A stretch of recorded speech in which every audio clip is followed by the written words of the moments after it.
Okay, thought I'd do a little show and tell on my boat, my little boat. As you can see, it's a Bass Tracker Pro 175 Team TF. Yeah, a little different than the tournament versions, and I might get into those differences, but 17.5 foot boat, real nice, perfect for what I need a fishing boat for up here in northern Michigan. And I used to own big bass boats when I lived down south and did a lot of tournament fishing. I had gamblers in those days, and awesome boat they were. But that boat's too big for up here, and the reason I bought a boat like this, and I've been keeping my eye out for a boat like this for years, was that where I live, you have to keep it in the garage. You can't keep it outside. Well, they'll fine you on your taxes and everything else. So I decided to get this boat because it's got this roll-away trailer tongue on it, and I roll that back and it fits perfectly in the garage. So that's a real bonus. And then I decided also some of the modifications I made to put a step up on this thing. I saw one on one of the new Bass Trackers tournament editions, and I thought that was pretty cool. So I wrote Humminbird, and they sent me one. And a few other changes on this. I can start from the beginning. Originally, this thing had a Minn Kota edge on it, and 45 pounds of thrust just didn't get the job done. And then up here, the lakes are pretty windy, and what do I do? Do I buy an anchor? That's going to be kind of silly. So I dropped the big bucks and put an Ultrex 80-pound thrust on this, and I couldn't be happier with spot lock. I mean, it's just having spot lock alone is worth the money you pay for it. Plus, it's got a universal transducer in it, and you just can't beat this trolling motor. It keeps you right on your spots, right on your waypoints.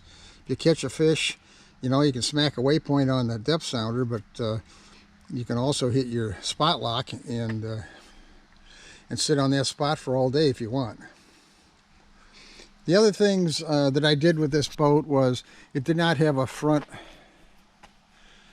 fish finder on it, so I originally put this Helix 7 back here on the console because this boat came with a little Hook 4X Lowrance. It looks like a wallet size, about the size of a phone they had on here, and I said no, I need something bigger back here on the console.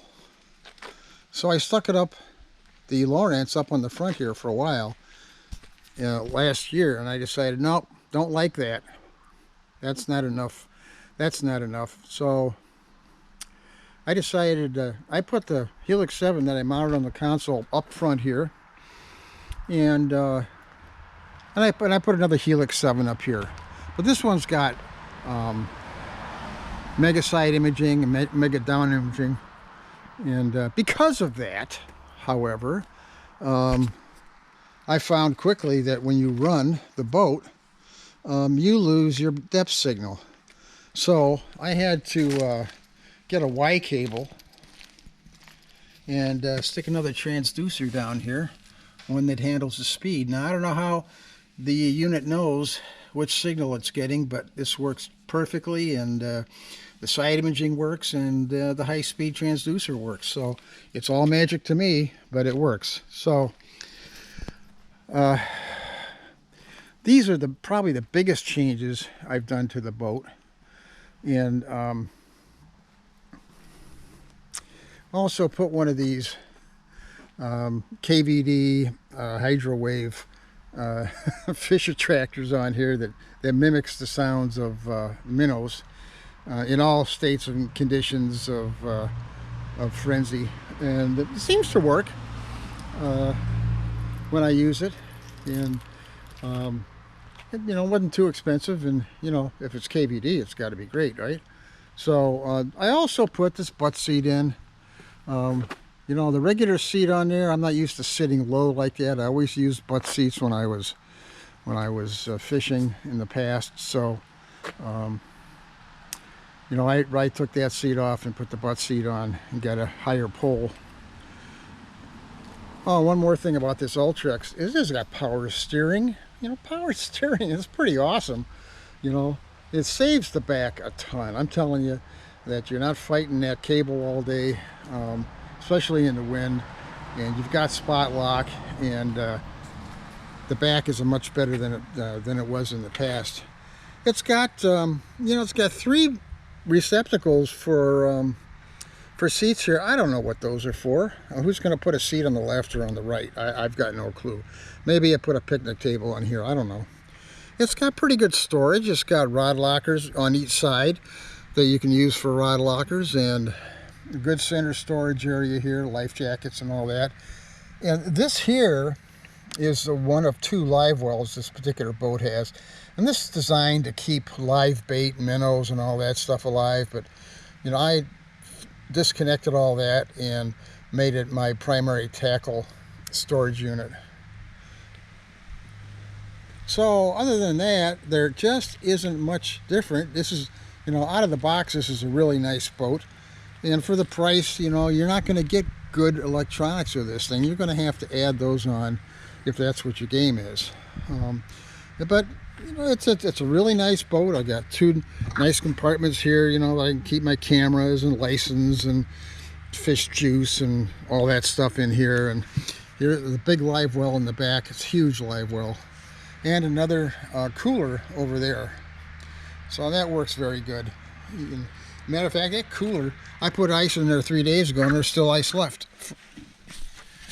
Not a lot of room back here. You know, this is a 24-volt system on the trolling motor, so, you know, I've got 2 deep cycle motors and, of course, the cranking battery there. So, real happy with this. But, you know, if I ever decide to put, like, power poles, I don't know where in the world I'd put the motors, you know, the hydraulic motors and all that stuff. But I don't think I'll ever put power poles. That's what that spot lock is for on the Ultrex. Comes with a 4-cycle Merc 60, and it does the job. It gives me about 35 miles an hour, you know, loaded with tackle and just me, and that's about all I need to go anymore. The days of 75, 80 miles an hour are over for me. So, very, very, very nice boat. Fits in my garage next to my little friend right there. But can't really complain about it. Oh, underneath the seats, you got storage as well, you know, under both seats. So there's plenty of storage here in this boat. And the only thing that I really don't care for is how I store my rods on the deck. You know, the deck isn't long enough for the fishing rods anymore. These 7-foot rods and longer, you know, they have to be put over on this side of the boat, and on the other side of the boat, you know, casting reels, you can see that they're a little bit too long for those. So that's a problem, but you know, I can get around that. Other than that, I'm just super happy with this boat, and don't think I'm going to do much more in the way of modifications. It's the way I want it right now. And you know, if you're in a situation like me and you don't need a big boat, but you want something that's going to get the job done, then this is the boat.